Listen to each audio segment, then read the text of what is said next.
truth is the most convincing story that maps onto reality, and that's why the central narrative is falling apart. Right now in the United States, people should not be walking around with masks. We must see the central narrative for the fiction that it is. We are Americans. While elections are sometimes messy, this was a secure election. The founders began the fight for human liberty and self-governance, and it's up to us to finish the job.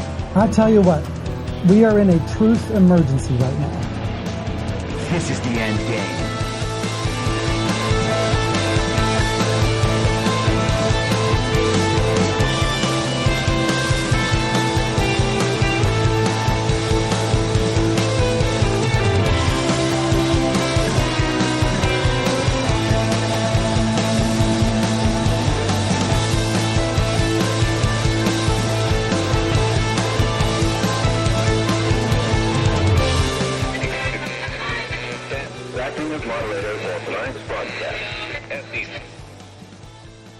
It's Monday, March 11th, 2024, the 1146th day of dystopia.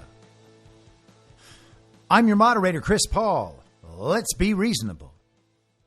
A warm welcome and hello to all of you listening to the podcast on the day of its release. The only way to do that is by becoming a paid subscriber at imyourmoderator.substack.com.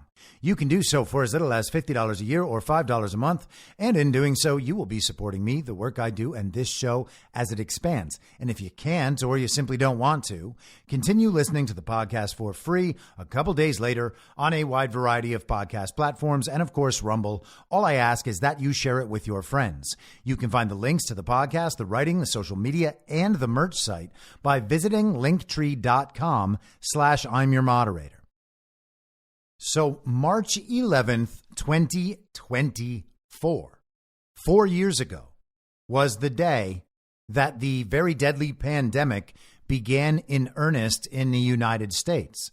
That evening, March 11th, I was in Hollywood and attending the season 3 premiere of HBO's Westworld.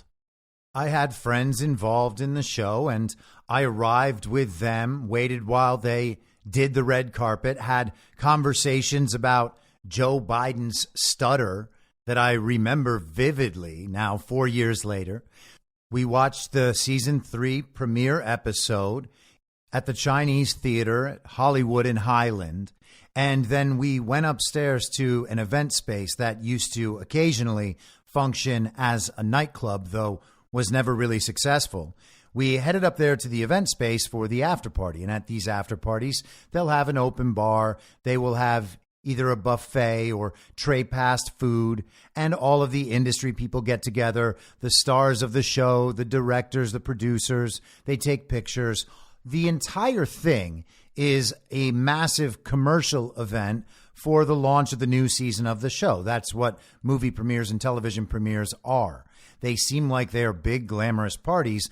But at the end of the day, the reason they have them, the purpose they serve, they are PR events to direct public attention toward this new project that is launching.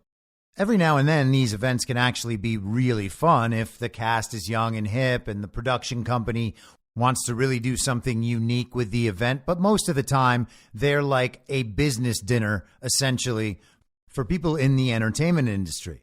So we had the screening for the season 3 premiere episode, and it's worth mentioning that Westworld is a show about AI-driven, human-like robots that are so advanced that they essentially take on the characteristics of being human, and they develop emotions and sensitivities. The show starts out where Westworld is just basically an amusement park of all of these human-like AIs.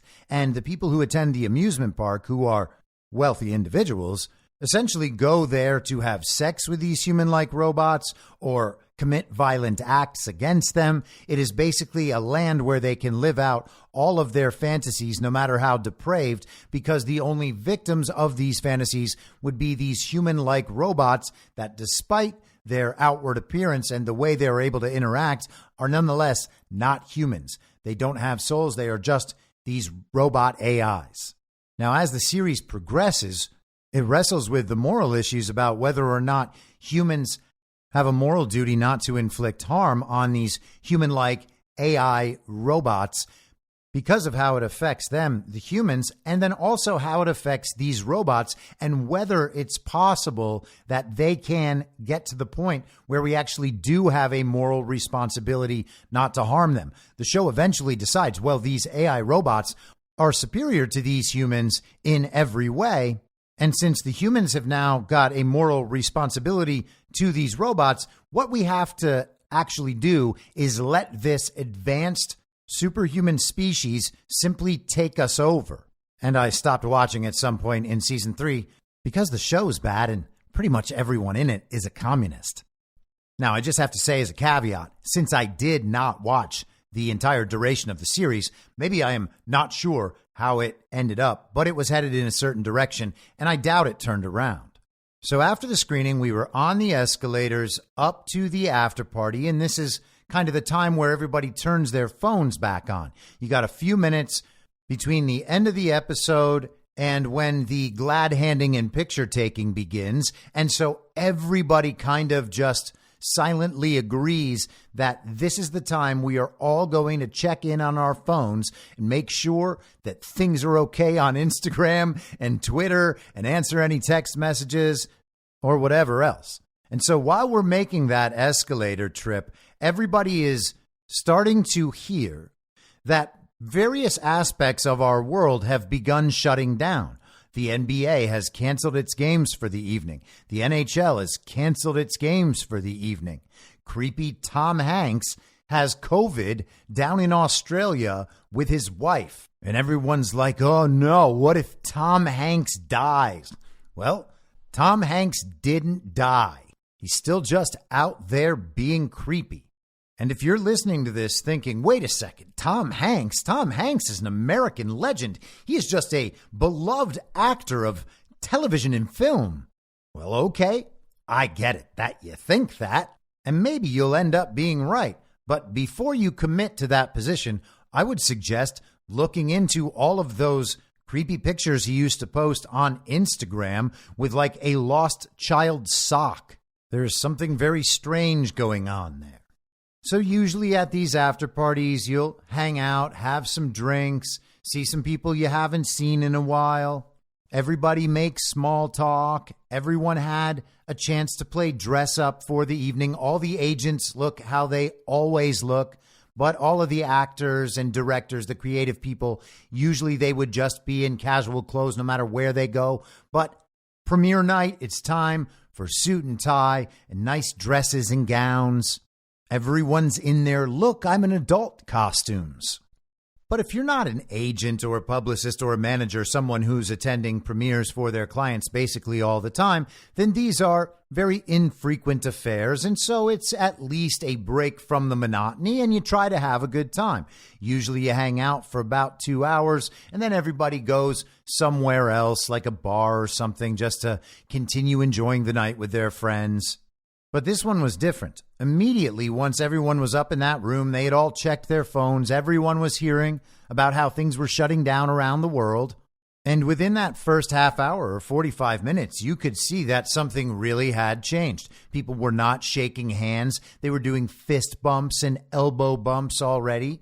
That was proof that they knew what was going on, and they trusted the science so hard.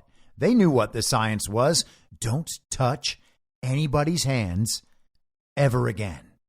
They were all prepped. They had already heard about 2 weeks to slow the spread, flattening the curve. All of these things were known at that point. I used to listen to Sam Harris's podcast. It's called Making Sense. That used to be a regular in my rotation and obviously no longer is. But Sam Harris interviewed a man named Amesh Adalja on that same day, 3/11/20. And Amesh Adalja talked about chloroquine and hydroxychloroquine as a treatment for the very deadly pandemic. He talked about how low the infection fatality rate was. He said, this is not really anything to worry about. Now, he is at Johns Hopkins, so he was very well aware of the Johns Hopkins Center for Health Security and their SPARS Pandemic 2025 to 2028 document that laid out an entire very deadly pandemic. informational operation. It kind of gave you the playbook and the program. This is how we're going to message the public. This is the schedule, the timeline for when certain different events will occur. These are when things will roll out. Seems highly unlikely that he didn't know where that pandemic could go. But hey, we've been surprised many times. It would not surprise me to find out that the pandemic narrative originated in different places than we might have suspected. At this point, there's virtually nothing about the pandemic that we can be absolutely sure was true. For instance, lockdowns don't work. Masks don't work. We're told millions of people died from the very deadly pandemic, but the truth is they can't actually prove that anyone did because their tests don't work, and the symptoms mirror other illnesses. Every COVID death reported is either data malpractice or medical malpractice because the hospital protocol was designed to kill whoever was subjected to it. People weren't dying at home. They were dying in the hospital or they were dying at nursing homes. And all of them had significant comorbidities and were of advanced age. And again, the tests don't work. And that was true the entire time. There were experts on their side giving us the reasons why we didn't need to fear the very deadly pandemic. And of course, that was ignored, and all of those people eventually reversed their positions on just about everything, letting us know that in service of trusting the science as hard as possible, they were willing to lie about everything as society was destroyed. Now, having listened to all these things in advance of the final public launch of the very deadly pandemic, I wasn't worried about the pandemic because it didn't seem very deadly. And I had no interest to show everyone that I had heard the news and that I was going to be part of the good kids club. Hey, let's fist bump and elbow bump because I'm scared of the sniffles. All of it was ridiculous, and I should have understood that warning better than I did. I figured all of this is going to blow over in a couple of weeks. Everything's going to be just fine, and we'll go back to normal. And within a few days, Los Angeles basically ended forever, certainly for me. But regardless of my own personal experience, it is a different place than it used to be. And I really did love that city, so it is quite sad to say that was the end of an era. But happy anniversary to the very deadly pandemic, and rest in peace, Hollywood. Now, speaking of the end of an era and the sad, slow death of Hollywood, last night they held the Academy Awards ceremony. They gave out the Oscars. They had a television show to award themselves for making the best propaganda. Cy Oppenheimer was the biggest winner, but of course there was plenty of attention on the Barbie movie as well. And for the record, Burning Bright and I covered that on an episode of Badlands Story Hour a couple weeks back, and people really enjoyed that episode. So if you haven't seen it or heard it, maybe that is something you want to do. So the award show is to honor various pieces of propaganda, and the award show itself is also propaganda, and the selection of who receives the awards, of course, has to be part of the propaganda. As we have discussed prior on this show, last year they awarded an Oscar to CNN's documentary Navalny about so-called Russian opposition leader / intel asset Alexei Navalny. And this year in the Oscars In Memoriam segment, where they honor the famous people who have died over the past year, they included a tribute to Alexei Navalny. And consider how strange it is that they need to prop up this image of Alexei Navalny as a credible opposition figure to Vladimir Putin by first creating a documentary movie for him, then awarding the movie an Oscar to make people think it's important, even though there is absolutely nothing remotely special about it, and then including him in the In Memoriam segment to remind everybody that, yes, this real important leader has now died. And oh yeah, it's Vladimir Putin's fault. And that, of course, is not where the propaganda ended. They also awarded an Oscar to a movie called 20 Days in Mariupol. which, according to the comedic actor in Ukraine, Volodymyr Zelensky, in a Telegram post today, is a film that shows the truth about Russian terrorism. He said it allows us to speak loudly about Russia's war against Ukraine. Now, Mariupol was considered to be one of the most brutal battles in the Russia-Ukraine quote-unquote war, with each side accusing the other of various atrocities. Luckily for the Ukraine side, which is the global regime side, they have control of all the propaganda media, so they can do things like make Oscar-winning documentary movies to make sure that their anti-Russian position is seen in the West as correct and moral, just like in CNN's documentary about Navalny. I guess if it's got to be one way or another, I'd prefer it be this way. I'm glad that Hollywood is being totally transparent about the level of propaganda and about their motivations. I prefer when everyone's cards are just out on the table. Now, I don't know who among them thinks any of this is working, but they don't really have a lot of other tools in the toolbox, so they use what they have, no matter how ineffective it becomes, because their only other option is giving up. And then the entire thing falls apart anyway, so you might as well at least go down swinging. Now, I want to be very clear that I did not watch this last night. And beyond Oppenheimer and the Barbie movie, which I watched for Story Hour, I haven't seen any of the films, and I don't really care about any of the inside baseball of it anymore, so there is nothing there for me. Same reason I didn't watch the Super Bowl. I don't like spending hours of my time consuming disguised regime propaganda in between breaks for blatant regime propaganda in the commercials. But I, like most of you, am still on various social media apps and wake up and see what's in the news every day, so you'll get exposed to some of this stuff. But one of the saddest and most shameful nights last night was a humiliation ritual, apparently, for John Cena, the former WWE wrestler who is now an action movie star.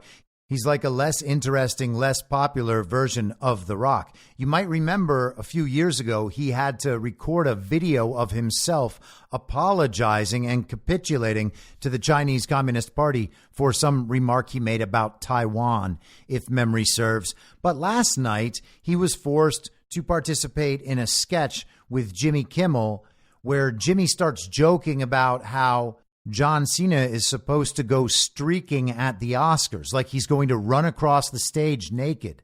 That's the big gag. And then Cena gets scared of doing it, and Jimmy Kimmel is like, oh, come on, John. And then this ridiculous naked bodybuilder dude, John Cena, he just shuffles across the stage sideways so no one sees his butt, completely naked, covering his midsection with a card or something. Just absolutely so embarrassing, so humiliating. And then you've got the host, Jimmy Kimmel himself, who ended up reading a Donald Trump Truth Social post during the Oscars live broadcast. Donald Trump had posted making fun of Jimmy Kimmel. Jimmy Kimmel was shown that post and then went out on stage and read that post to the national audience and all of the Hollywood communists attending the Oscars. Just got a review, and has there ever been a worse host than Jimmy Kimmel at the Oscars? His opening was that of a less than average person trying too hard to be something which he is not and never can be. Get rid of Kimmel and perhaps replace him with another washed up but cheap ABC talent, George Slopanopoulos. He would make everybody on stage look bigger, stronger, and more glamorous. Blah, blah, blah. Make America great again.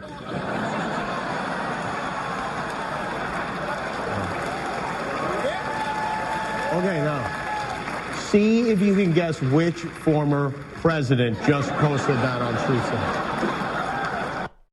Now, Jimmy Kimmel skipped some of Trump's post. He just blah, blah, blah through this part. He said, also a really bad politically correct show tonight and for years.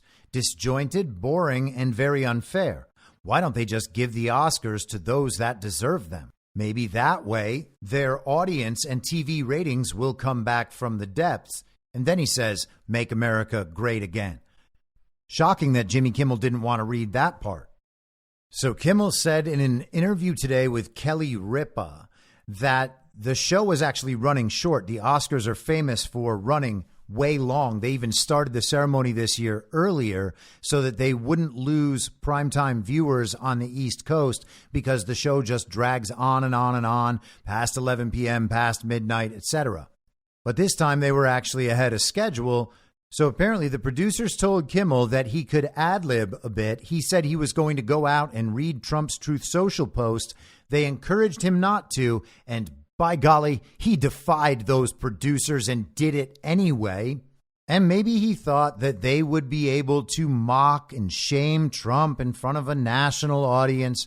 Oh, they would laugh so hard. The stupid man is triggered by us Hollywood actors. We are the thespians, and we just live inside Donald Trump's head, rent-free. We decide what's cool in this country. And we've decided Donald Trump is not cool at all. And we are going to remind everybody how not cool he is. And we're going to say we don't care about that man at all the time. We are going to talk about him all the time to show how little we care about him.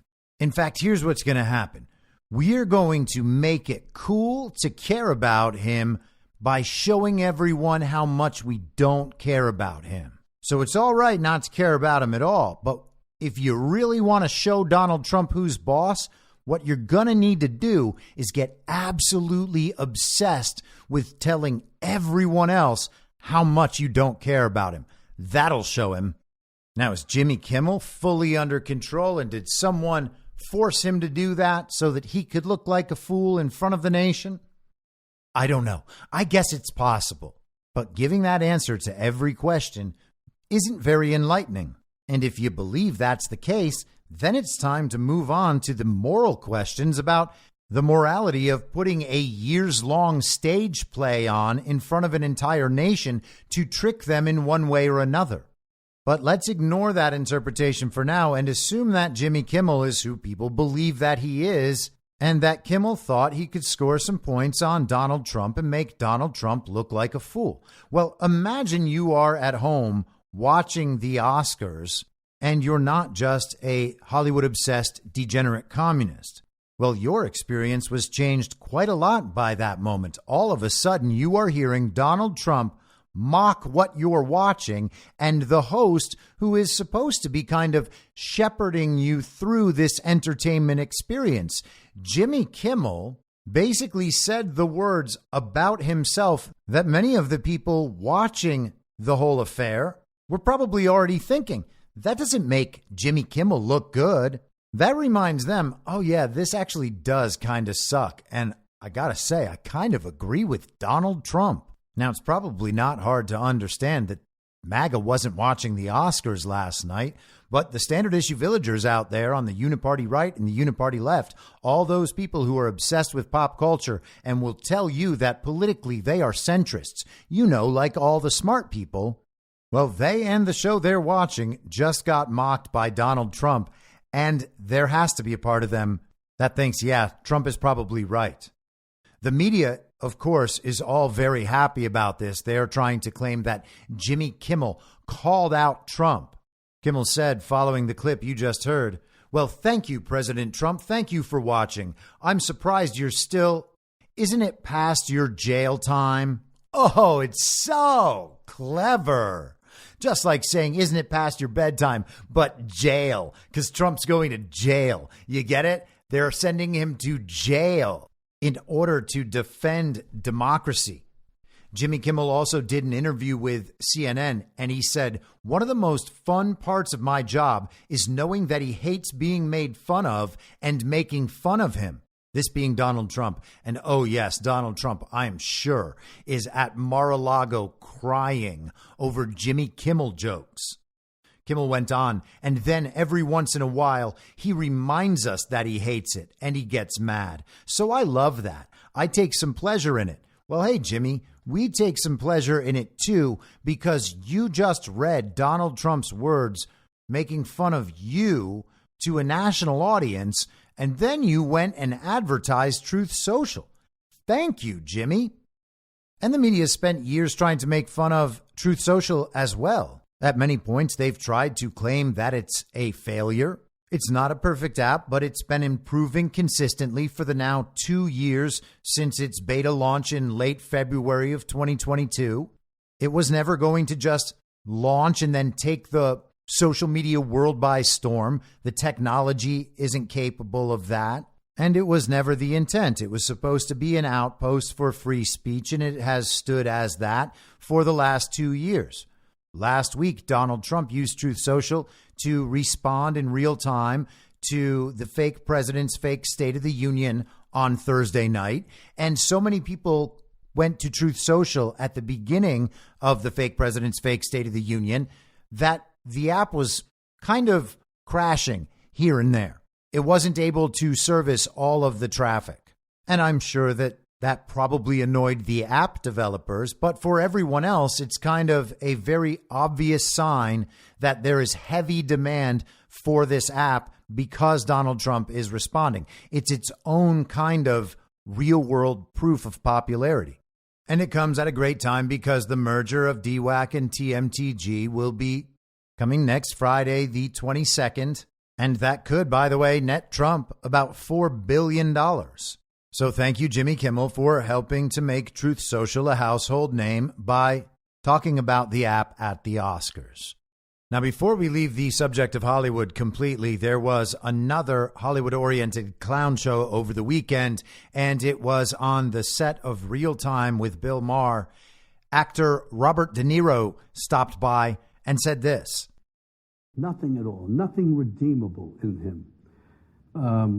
And we have to, and whoever the people are who want to vote for him, and there look like intelligent people around there. Somebody, for some reason, it can't be. It cannot be. If he wins the election, you won't be on the show anymore. He'll come looking for me. There'll be things that happen that none of us can imagine. That's what happens in that kind of a dictatorship, which is what he says. Let's believe him. Take him at his word. I did from the beginning. Yeah. I mean, I said from the very beginning, this guy is never going to concede power, and he still hasn't. No. He still hasn't. He still admitted he lost the last election, and he advertises that he will go on. He says he's been cheated out of one term, so maybe we should get rid of a president only gets 2 terms thing. All right, now a couple things here. First off, Robert De Niro starts by talking about how he could never see himself playing Donald Trump. He just can't detect anything good and redeemable in Donald Trump's character. Nothing that could make him attach, make him love the character and see himself in that character. Donald Trump is just too evil for Robert De Niro to play. He doesn't meet Robert De Niro's standards. But there are, of course, other candidates who Robert De Niro has played that outwardly seem like they're probably pretty evil. But apparently Robert De Niro was able to find something loving and worthwhile and redeemable in them that he could attach to. Now, he has played all sorts of brutal mobsters. He played boxers that beat their wives. He's played stalkers and murderers. He's even played political criminals, the kinds of people he pretends MAGA supporters are when he played Travis Bickle in Taxi Driver. And apparently he was able to find something good and loving and redeemable in all of those characters, but not Donald Trump. Donald Trump is just too dark, despite the fact that well over half the country thinks that Donald Trump is an American hero. And as De Niro admits, there are some smart people who support him too. But that's just, I guess, because all of those people are also evil. So that's right, we need to get moral advice from an actor. And of course, then he goes on and complains about how Donald Trump is some sort of authoritarian dictator. And if he is able to once again become the publicly recognized president of the United States of America, Bill Maher is going to be taken off the television. Donald Trump is going to come after Robert De Niro. Why are they so panicked? They are proudly and publicly cheering on the political persecution and prosecution of their political opponent. And the people in the opposition political party, including the supporters, who they call domestic terrorists and extremists. But of course, they're doing all of that in order to protect democracy from Donald Trump and his supporters. Because if they're somehow able to vote their way into power, they'll be overthrowing democracy in doing so. Does it make sense? No, it's totally irrational. Do they care? No. Why would they care?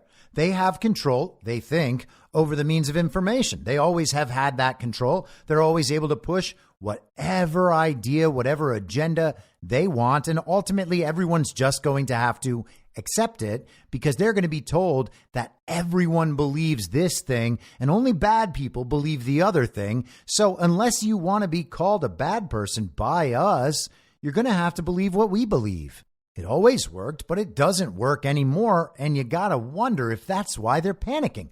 What have these people done? That is the real question at the bottom of all of this. What have they done?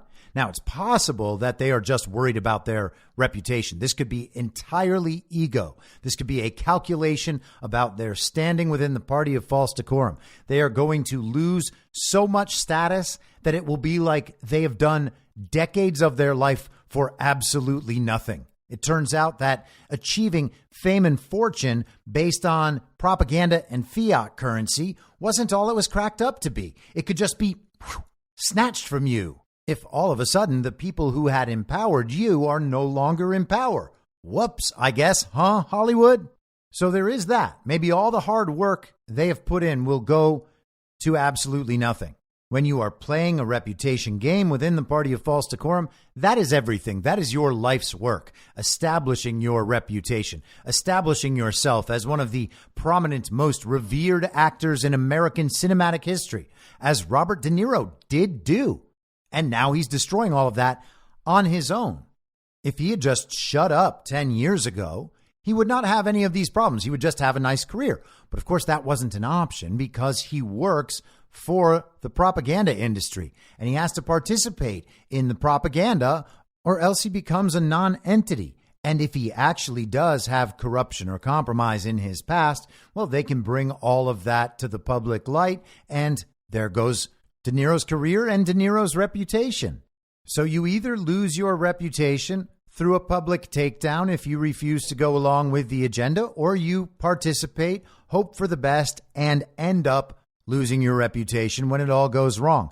That is why they're horrified of Trump and MAGA, and it only gets worse for people who have really bad skeletons in their closet, and certainly plenty of them do.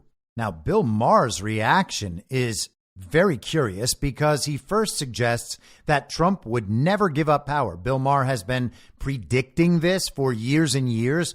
And then Donald Trump, after having, quote unquote, lost the 2020 election, did in the public perception do that very thing. He gave up power. He walked away. He let Joe Biden become fake president and launch his fake presidency. And we have watched in horror as all of that has played out. But as far as the normie mind is concerned, the knowledge base of the standard issue villagers out there, they've all watched Donald Trump give up power. And Bill Maher's pretending that because he is still, quote unquote, seeking power, that means he never gave up power. Because he has said that he didn't actually lose the 2020 election, that means he's never given up power. Now, is Bill Maher just extremely well informed and an info op agent of the other side? That is entirely possible. Is he under full messaging control of the quote unquote white hats? That's possible, too. It's possible that Bill Maher knows far more than he lets on. Maybe he's just crystal clear that Donald Trump absolutely still is the real president. Maybe that's why he's worried that Donald Trump will never walk away from power. He'll never stop after 2 terms. Maybe Bill Maher thinks that this is his second term, and he's upset that Donald Trump is going to be going for another 4 years and who knows how much more. I suppose it's possible that Bill Maher has read devolution with the way everyone reacted after Donald Trump launched his new quote-unquote campaign after the 2022 midterms. Maybe all those people engaged in the public stage show we're all watching about the fake Joe Biden presidency, who thought the Donald Trump era would be over after 2024 no matter what. Maybe this is their ongoing freak out, knowing that Trump isn't going anywhere. Or maybe this is just an extension of that same panic. Now, speaking of actors and clowns, here is Alex Jones talking about Donald Trump's post on Truth Social the other night, where he quoted from the fake president's fake State of the Union address, the segment on vaccines, And Trump added his own comments. Here is the post. And this first part is a quote from Biden. Quote, "The pandemic no longer controls our lives. The vaccines that saved us from COVID are now being used to help cancer, turning setback into comeback, exclamation point," end quote. So Joe Biden said that at the State of the Union. Trump said, "You're welcome, Joe. 9-month approval time versus 12 years that it would have taken you." And that apparently was able to send people across the Trump-friendly but not actually MAGA spectrum, from Con Inc. to DeSantis simps to those lying in wait, ready to try to shift everyone toward Robert F. Kennedy Jr., all of them immediately jumped on this. Oh, Donald Trump is saying something okay about the vax again. He has to denounce this vaccine. He has to say it was wrong for him to hurry it to market. He needs to take responsibility. That is what they've been calling out for 2.5 years. Someone in my chat pulled up on Saturday an episode of mine from December of 2021, where I made the argument that people needed to stop calling for Trump to say the thing about the vax. So I've been talking about this for 2.5 years, while we have heard the same argument trotted out again and again and again from people who say that they are actually Trump supporters. Well, I support Trump, but not for this. And they spend all their time talking about how very bad Joe Biden is. And some of them even talk about the Great Reset. They seem to have some understanding that there is something bigger going on than just elections. Most of these people don't, by the way, mention that our elections are stolen. But we are years deep into this info op now about Trump and the vaccine. Now, if you've never heard my argument about this, you can go to Substack, use the search feature on my Substack. I'm your moderator, .substack.com. Type in Trump vaccine. There's an episode from about, I think, a year ago called The Trump Vaccine, and you can hear all about it. And my argument does not rely on claims about what Trump's actual vaccine is that he's talking about. Some people think he's talking about hydroxychloroquine and ivermectin, and that is what Trump refers to as the vaccine, not the thing that everyone else has gotten. And who knows, maybe those people will turn out to be right. I don't personally think so, but it doesn't matter to me, because that's not the point. The point is, Trump is not responsible for anyone taking the vaccine ever. And there are a couple of points I'd like to add to that. But first, let's listen to Alex Jones. So the vaccines didn't save us from COVID, didn't save lives, erase our immune systems, and he says are now being used to help beat cancer. If I see any more of this from Trump, any more of this, I'm going to have to go on the warpath politically. I just cannot take this. I cannot put my head down on the pillow at night and say that I'm a true person to everybody when I've already held my nose because of the overwhelming good he's doing and all the persecution, and put up with stuff like this. It'd be like if your mother created this great Thanksgiving meal and cooked for 2 days to get it ready, and it's this beautiful meal on the table, and your mother comes out and pulls her pants down and shits all over the table. Doesn't matter how good the turkey or the ham is, or the stuffing, or the collard greens, or the sweet potatoes, or the salad, or the pumpkin pie, or the cobbler, because she just shit all over the table. Now, it is always a bad idea to pretend to know what Donald Trump is doing and thinking, and so therefore telling him what he needs to do based on some normie perspective makes absolutely no sense. The New York Times Siena poll last weekend told us that 97% of respondents who said they voted for Donald Trump in 2020 said they intend to vote for Donald Trump again. Only 1% of the Trump voters polled by the New York Times Siena poll said they planned to switch, whereas 10% of Joe Biden's voters, as reported by that poll, said they intend to switch to Trump. Only 83% of Biden voters say they intend to support Biden again. So already Trump's doing just fine with his supporters. The Ron DeSantis op attempted to convince everyone many times that there was this mass of Trump voters that wouldn't be supporting him this year.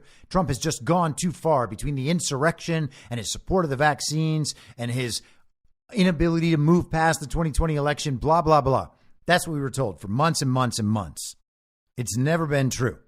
Trump has made these statements every few months for 3 years. It's baked into the cake. These claims are not turning Trump voters away. If anything, they are cementing Trump voters in their views, watching people attempt to take Trump down every time he says one of these things. But all of these people who are well-paid, popular media figures who by and large did not get censored from 2020 to 2023, each time this happens, they let us know that there is this big chunk of Trump's base that he's going to lose. And because he loses those people, well, then he's going to lose the election to Joe Biden. So Trump needs to disavow the vaccines right away, and he needs to make sure to never say anything supportive about them ever again. He should come out, say the vaccines are very deadly. In fact, this is a genocide.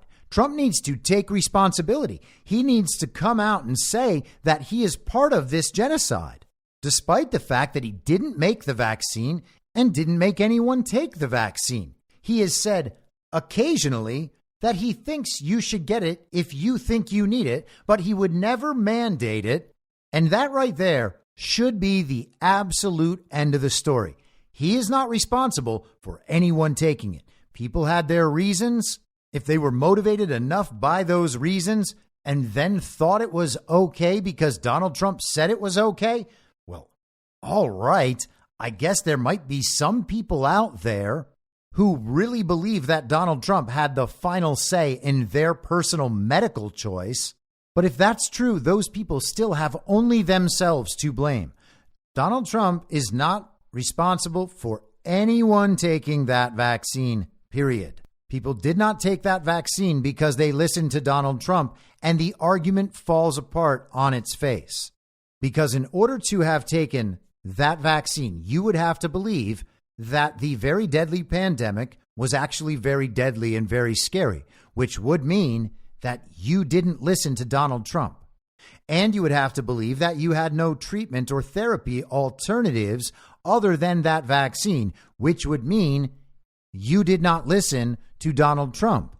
And you would have had to think that vaccines have always historically been very safe and very effective, which would also mean that you have not listened to Donald Trump, because all of those other ideas are ideas that Donald Trump has pushed and that people ignored and that people called him a conspiracy theorist for pushing. So anyone who got that vaccine and claims to have done so because they listened to Donald Trump actually chose not to listen to Donald Trump about other subjects that would have let them know very easily that they should not go out and inject themselves with a toxic experimental substance that cannot protect them from a disease that could not kill them, simply because the television told them that all the smart people like them were doing it and they'd get in trouble if they didn't. And that is, sadly, exactly what people did.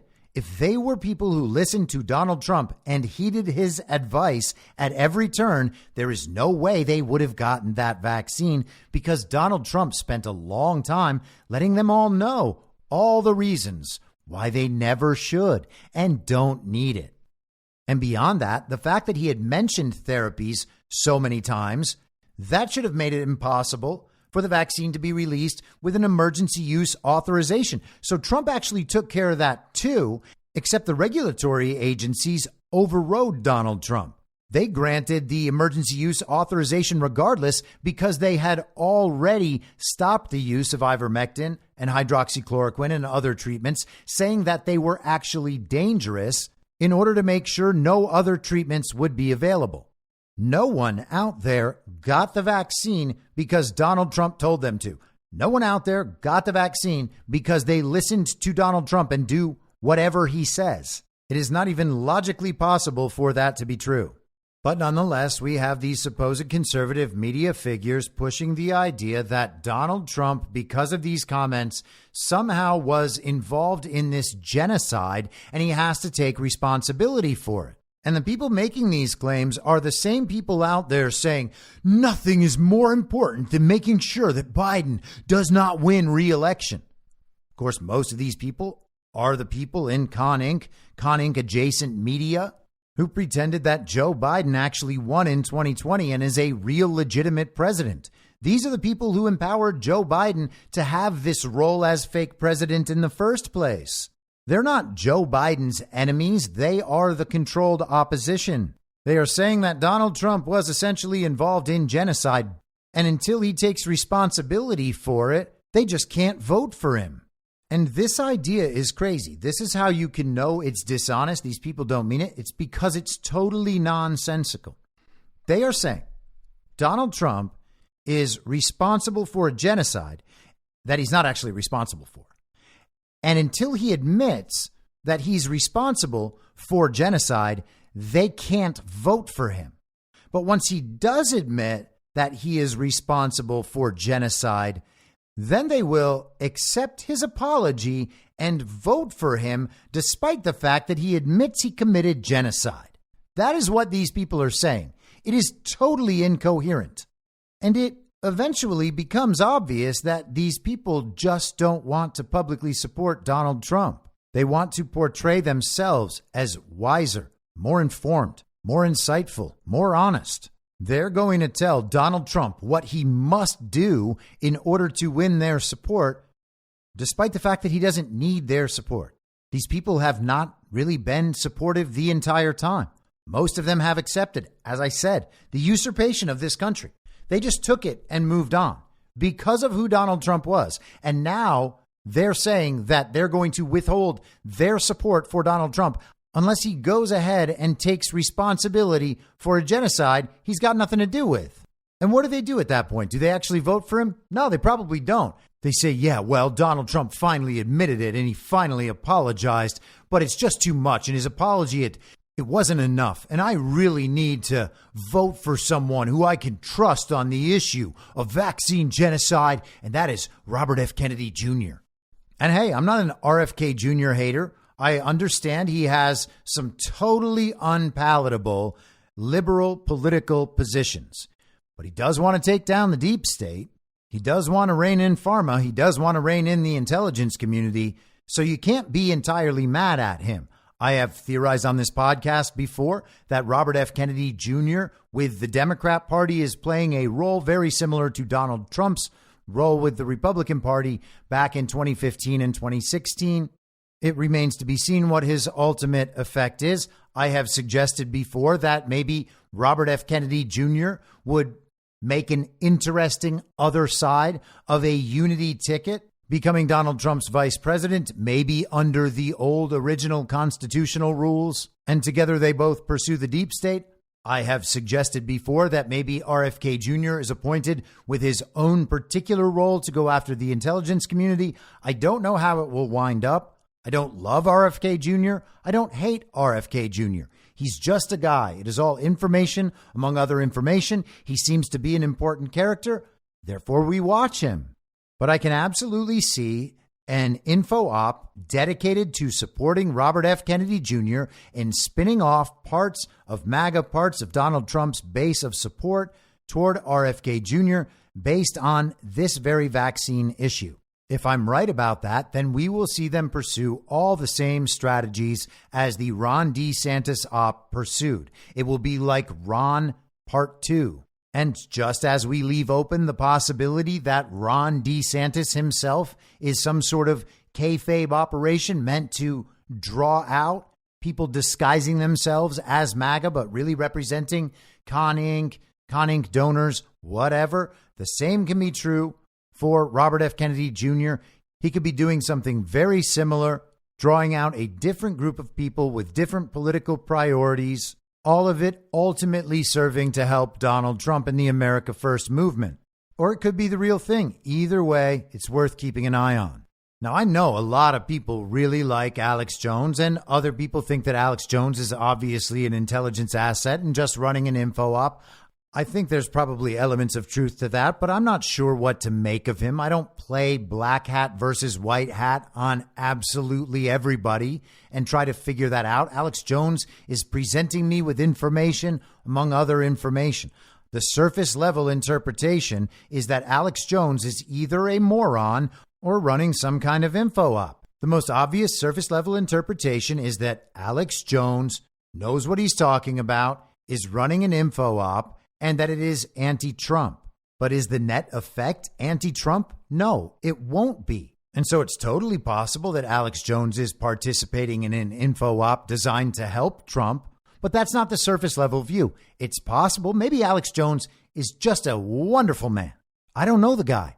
I know people who do know the guy and they like him, but all I know for sure is that he is pushing an anti-Trump argument that has been pushed repeatedly over the last 2.5 years. It is a dumb argument, and ultimately, it is a totally immoral argument to accuse someone of participating in genocide that they were not involved in at all. Donald Trump hurried an already created medical product to the market so that lockdowns would end, so that crazy people would think that they were protected from the very deadly pandemic, and lockdowns would then no longer be justified.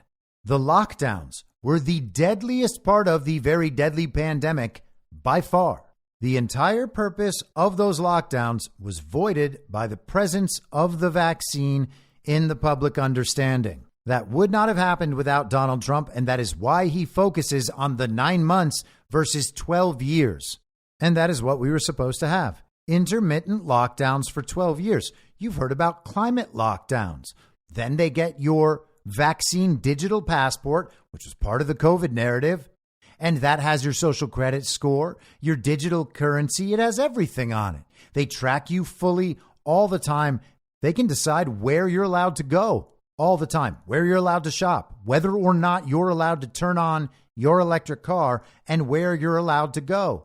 They wanted 15-minute cities. They wanted your entire living zone, the places you're allowed to go. They wanted all of that to be geo-fenced in. They can track you inside that, keep you in there. You're not allowed to spend money outside. They can control people in whatever ways they want. That's where it was going. Imagine all of that with intermittent COVID lockdowns because they've decided that not enough of the population, for instance, was up to date on their gene therapy subscription. You can hate the vaccine. You can hate vaccines in general. You can hate the pharma companies. You can hate everybody involved with COVID, and you would be justified. But Donald Trump pushing the vaccine to market that was already created, he had nothing to do with its creation, that voided the lockdowns. Donald Trump is actually allowed to take credit for that. In the future, you can imagine that this will be the widely understood, widely accepted version of events, because this is what happened. This is not the mainstream media story. This is not what people are told, but this is what happened. And at some point, people will look back on Trump's words now and they'll be like, well, yeah, he was taking credit for pushing it to market, because if he hadn't have done that, we would have stayed locked down. And the fact that the lockdowns had already pushed hundreds of millions of people in the world into extreme poverty by August of 2020 means that if lockdowns had persisted, it would be a world historic event, a catastrophic crisis, the likes of which the world had never seen. And of course, that's what they intended. Their plan was called Build Back Better. The question should always be, build back from what? How did they know that there was going to be a disaster of the magnitude that would require us to engage in a great reset? Society would be so destroyed that we would essentially have to start all over again with a new system, new money, new ways of going about our lives. In a few years, we'll own nothing and we'll be happy. Their program was called Build Back Better. They expected for things to be destroyed. Now, who could predict something like that? Well, the people who planned it could predict something like that. And of course, they did plan it, but things were never quite destroyed enough to need a Build Back Better. So it seems like their plan to destroy everything got thwarted in some capacity. And some people have theorized that it was thwarted because it was sped up to the point where it would become obvious to everyone and they would reject it. It was sped up to a point so fast that you might call it warp speed. And it was intentional the entire time, as if it was part of like some operation. And of course, those people who predicted the destruction of society and planned it in advance and had planned the response in the Build Back Better program, well, they were also associated with and or owned all of the companies that would then come in and exert control over societies at large and profit spectacularly from the process of building back better and imposing the Marxist brainwashing across all of society. And it didn't work because someone sped up their program to the point where it became obvious to everyone and everyone rejected it. And they were supposed to be able to implement all this stuff in the course of these extended and intermittent lockdowns that would play out over years and years, absolutely decimating society so that they can bring on the Great Reset right in time for the completion of their 2030 agenda. I mean, thank goodness someone sped that up enough to alert everyone so that it could be stopped. And I know, all of this is a conspiracy theory. The fact that I am defending Donald Trump about the vaccine, that means I'm a cult member. I just can't see that Donald Trump has done such grave ills. He has done so many things wrong, and I just refuse to take responsibility for them. I refuse to even admit he did anything wrong. I'm a cult member. That's what I am. I do everything that Donald Trump tells me to do as a member of his cult, except I didn't take that vaccine that Donald Trump told everyone to take, that he's responsible for, that all of his cult members surely must have taken, even though we were the least likely people in the entire country to have taken it. So Donald Trump's responsibility for the vax? Nope. MAGA as cult members? Nope. And Donald Trump needs to say the thing about the vaccine, or members of Con Inc. media who have already tried to take him down for 3.5 years and who supported Joe Biden as a legitimate president in the first place? Nope. No, he doesn't. Silence. Silence, communists. We'll take it from here. I have to say, things are getting really obvious now. The clown world is just on full display, right out in the open. Taylor Swift and Travis Kelce with the Super Bowl. Normies are seeing that we are in clown world. Same thing with the Oscars last night. We're watching people who were some of the most revered artists in our society make absolute fools of themselves. We're watching all of these undercover anti-Trump ops rear their ugly heads and show themselves. And then we have the pure panic of all of those people beginning to come to grips with the fact that they did not get rid of Donald Trump through the censorship and the propaganda and the coups and the false flag attempts and the hacks and the cyber attacks and the fake foreign proxy wars and the ongoing political persecutions. Donald Trump just keeps getting stronger and MAGA just keeps getting bigger. And people keep panicking. Here is some beautiful panic from none other than the watermelon head himself, Adam Schiff, who is, by the way, a good friend of a former Democratic bundler named Ed Buck. And if you've never looked up Adam Schiff and Ed Buck before, by all means do so. Ted Lieu is one of their pals as well. Ed Buck, you see, a Democrat bundler, a gay man who used to invite young black male escorts over to his house and then drug them. And they just had this really strange habit of dying. It's a good story. You should look it up, and then you should ask Adam Schiff about it. Here he is speaking to NBC's Kristen Welker. Congressman, let me ask you about this development this weekend. U.S. intelligence officials are planning to provide briefings for Donald Trump if he officially secures the nomination, despite the fact that he's facing 40 felony charges for his handling of classified documents. As the former chair of the House Intelligence Committee, do you think it's appropriate for him to receive intelligence briefings?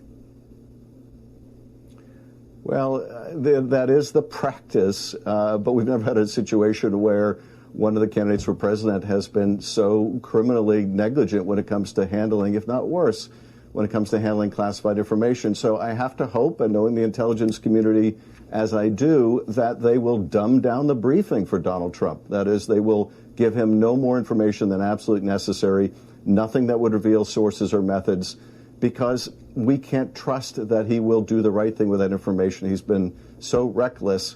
So, yes, it does concern me. It is part of a long tradition. They will be wary of what they share with him, and they should. So for context here, they're talking about what will happen when Donald Trump becomes the official Republican nominee. Once he crosses the delegate threshold, which he is expected to do tomorrow night, will he then begin receiving intelligence briefings as the presumptive nominee from one of the major political parties, as it is the custom to do? Now, you have to wonder why they would be doing this if what they were transferring to these political candidates was actually very sensitive, classified intelligence. Seems like it's basically a way for the intelligence communities to control what the candidates know and then be able to manipulate their actions and their messaging in accordance with the interests of the intelligence community operating on behalf of the global regime as they implement their agenda. Now, Kristen Welker asks if it makes sense that Donald Trump would be allowed to receive intelligence briefings, considering that he's under indictment under the Espionage Act for mishandling top secret national security information. Despite that, the intelligence community is still going to give him briefings. It's like they don't even think that indictment is real. And I know Donald Trump is very, very indicted. He is extremely indicted. He is so indicted, you can't even imagine what it would be like if he wasn't indicted. That's how legitimately indicted he is. And some of that, it's on espionage, mishandling classified documents. But despite that, they're going to go ahead and give him more classified information anyway, even though Donald Trump's very presence on the world stage is a threat to democracy worldwide. What a danger he is. Just, not enough of a danger to break custom and prevent him from seeing our most important classified intel on world affairs. Hey guys, I don't know what to tell you. It's just not real. And try this one on for size. Friday night, Donald Trump hosted Viktor Orban from Hungary at Mar-a-Lago, and pictures of them were taken together. They had a meeting that looked like a high-level presidential cabinet meeting, and all reports suggest that the two got along wonderfully. Viktor Orban has been very supportive of Donald Trump on many occasions, and it seems like it was a very productive meeting between two world leaders. Oh, I'm just kidding. I know Donald Trump's not really a world leader. He's not really president right now. He's just a former president who's having other world leaders over to his house so they can hang out. Now, at the beginning of Donald Trump's first term, we were told that Michael Flynn needed to be prosecuted under the Logan Act for having contact with Russian officials. You see, unless you're specifically authorized to carry on negotiations with foreign officials or foreign governments, that's a major violation. It was the fake President Joe Biden himself that suggested in that January meeting in 2017 during the transition that they pursue Michael Flynn under the Logan Act. You would think that with how many times they have really legitimately in real life indicted Donald Trump, they would go after him in a split second for carrying on negotiations with foreign leaders while he's not president. But here we have Viktor Orban just going down to the Winter White House at Mar-a-Lago and hanging out with Donald Trump and having very official looking meetings. And no one is raiding Mar-a-Lago or arresting Donald Trump. Why not? I mean, he's not the real president. He can't be. That's a conspiracy theory. So why is he carrying on these negotiations with foreign leaders? I mean, I am shocked. If I was a child-brained communist, I might say that Donald Trump seems to be committing treason right here. They've been told that Viktor Orban is an autocrat, and autocrat is the worst thing you can be as a political leader. Don't ask them to define it because they won't be able to. But that's what all of these leaders like Putin and Trump and Bolsonaro and Orban and Mohammed bin Salman, they're all autocrats. We have the rise of autocrats worldwide. But you know what's weird? Putting that aside, because that treason claim just doesn't make any sense. Adam Schiff seems like maybe he's the one in trouble. I mean, why is he encouraging the intelligence community to deny a potential president of the United States access to classified intel? He's saying that it's too dangerous to give it to Trump. But what happens when Trump is just publicly recognized as president once again? Is it too dangerous then, too? You're just supposed to keep information back from the president of the United States of America? Gosh, I hope they didn't do that in Donald Trump's first term, because that would seem like it was part of the subversion, part of the coup. And if it was in dealings with our foreign adversaries or in coordination with them or on behalf of them or some kind of foreign global regime, man, that might be treason. Are we in a time of war? Well, Donald Trump did tell us we were many times throughout 2020. I wonder what it would be to withhold intelligence from the American president under those circumstances and for those motivations. And I would love to know the difference between what I just described and what Adam Schiff said on NBC, because it almost seems to me like maybe Adam Schiff has a potential treason issue there. Now, speaking of uniparty communists who may have committed treason, this is from Molly Hemingway in The Federalist on Friday. Liz Cheney and January 6th committee suppressed exonerating evidence of Trump's push for National Guard. And this is a long piece. I'm just going to read the introductory section here. Former Representative Liz Cheney's January 6th committee suppressed evidence that President Donald Trump pushed for 10,000 National Guard troops to protect the nation's capital. A previously hidden transcript obtained by The Federalist shows. This is something we have all known from the very beginning.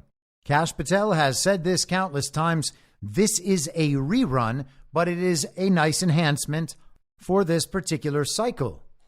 Cheney and her committee falsely claimed they had, quote unquote, no evidence to support Trump officials' claims the White House had communicated its desire for 10,000 National Guard troops. In fact, an early transcribed interview conducted by the committee included precisely that evidence from a key source. The interview, which Cheney attended and personally participated in, was suppressed from public release until now. Deputy Chief of Staff Anthony Ornato's first transcribed interview with the committee was conducted on January 28, 2022. In it, he told Cheney and her investigators that he overheard White House Chief of Staff Mark Meadows push Washington, D.C. Mayor Muriel Bowser to request as many National Guard troops as she needed to protect the city. He also testified President Trump had suggested 10,000 would be needed to keep the peace at the public rallies and protests scheduled for January 6, 2021. Ornato also described White House frustration with Acting Secretary of Defense Christopher Miller's slow deployment of assistance on the afternoon of January 6, 2021. Not only did the committee not accurately characterize the interview, they suppressed the transcript from public view. On top of that, committee allies began publishing critical stories and even conspiracy theories about Ornato ahead of follow-up interviews with him. Ornato was a career Secret Service official who had been detailed to the security position in the White House. Ornato, by the way, was the guy who, according to Cassidy Hutchinson, told her the story about what happened in the back of the beast, where Donald Trump tried to wrestle the Secret Service so he could take control of the car and go join his armed protesters at the Capitol so that they could insurrect the United States of America. That whole thing. Cheney frequently points skeptics of her investigation to the government publishing office website that posted, she said, quote, transcripts, documents, exhibits, and our meticulously sourced 800-plus page final report. That website provides quote-unquote supporting documents to the claims made by Cheney and fellow anti-Trump enthusiasts. However, transcripts of fewer than half of the 1,000 interviews the committee claims it conducted are posted on that site. It is unclear how many of the hidden transcripts include exonerating information suppressed by the committee. Those documents support the committee's narrative rather than the truth of the events leading up to January 6, 2021, said Representative Barry Loudermilk, chairman of the House Administration's Subcommittee on Oversight. So apparently, Liz Cheney says that there is this clearinghouse, this dump of information from the January 6th committee.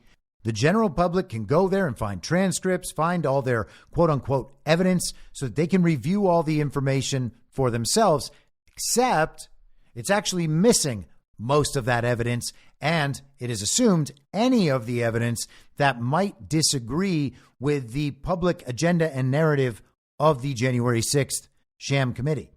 So it is getting consistently worse for Liz Cheney. It is also getting consistently worse in Georgia, where after 3.5 years, people have begun to decide that they actually do care that Jordy Fuchs and Brad Raffensperger illegally recorded that call between Donald Trump and the Secretary of State of Georgia's team, that call where Donald Trump told Brad Raffensperger, listen, you've got all of these examples of obvious election fraud in your state. Just find me one of those types that makes up for the 11,800 votes needed to change the outcome of this election, and produce those and evidence of the fraud so that we can flip Georgia and move on, since there's no way in the world that Joe Biden actually won Georgia. It has always been illegal that call was recorded, and now it is actually starting to matter because it was illegally obtained evidence. It is what they call fruits of the poisoned tree. Fani Willis has said that she based the entire indictment on that phone call. That was the seminal moment of this entire Trump-Rico Georgia issue. And it turns out that call was illegally recorded and therefore inadmissible. Now, will that matter in this case? Probably not. The case is fake. It's just fake indictments, guys. The story will play out, but it is hilarious to watch it continue to collapse. Now, these two awful uniparty regime communists, two of the most corrupt actors in American political history, Adam Schiff and Liz Cheney, both of them involved in this Get Trump op, both of them hopefully to be widely seen as having committed treason and been traitors to the United States of America. Both of them pretend that Donald Trump committed insurrection by challenging the fraudulent electors presented to the country and to the joint session of Congress on January 6th, 2021. They accused Donald Trump of treason for challenging those electors. And the supporters of the Democrat Communist Party, the supporters of the Uniparty, the supporters of the global regime and the fake president, whether they have little D's next to their name or little R's next to their name, like Ron DeSantis supporters and Nikki Haley supporters, all of them went right along pretending that Donald Trump had committed insurrection or done something like it. He was responsible for all those very bad events that happened at the very violent insurrection on January 6th. We were told any questioning of the election or the electors posed a grave threat to our democracy, which is why I was particularly shocked to see this in the National Pulse this morning. 57% of Democrats want Congress to refuse certification if Trump wins. Wait, what? 57% of Democrats want the electors rejected if Trump wins? Just all of them? No matter what? Whether or not there's fraud, whether or not it's legitimate, they just want the electors rejected. 57% of Democrats. A stunning 57% of likely Democrat voters have told pollster Rasmussen Reports that Congress should refuse to certify the result of the 2024 election in the event of a Donald Trump victory. The poll, sponsored by National Pulse, asked a statistically representative 912 U.S. likely voters. Some Democrats in Congress have said that if Trump wins this year's election, they will vote against certifying the election results because of Trump's role in the January 6, 2021 Capitol riots. Do you support or oppose Democrats refusing to certify the election result if Trump wins? Almost 2/3 of self-identified liberals said they wanted Democrats to refuse certification despite the left and corporate media meltdown over 2020's electoral certification objections by Republicans. Black Americans also appear to favor the move, with 59% backing the recently mooted idea of blocking a second Trump term via Congress. Now, we were told that we refused to accept the results of an election because we lost, and that we would always do that whenever we lost. Despite the fact, of course, that I will dispute the results no matter who wins. I'll say we need an audit. We need a full forensic audit of every election everywhere, right down to the smallest, most minute detail, so that everyone in the country can understand that the election result was free and fair, safe and secure, and that the reported results accurately reflect the will and intent of the American voter, thus yielding an election we can trust. But we were told that talk like that was tearing down our democracy. We posed a direct threat to democracy for challenging the results of what was obviously a stolen election. They said we were committing treason for doing all that stuff, and now they are recommending doing all of that stuff. Of course, now they're just advocating for the good kind of treason. You're just not smart enough to get it. I'll be back tomorrow at the same reasonable time on the same reasonable podcast network. I don't have a network. Masks and lockdowns don't work. They lied to you about a pandemic, and Joe Biden will never be president. In my mind, that's the end game. If you're listening to this episode for free, you can support me and support the show and the work I do by signing up for a paid subscription at imyourmoderator.substack.com. You can do so for as low as $50 a year or $5 a month. Comes out to under a quarter per episode, and you'll blast right through the paywall for all of the writing. The merch store is www.cancelcouture.com, and you can find everything else by heading to Linktree, linktree.com/imyourmoderator. And I'll see you soon out on the range.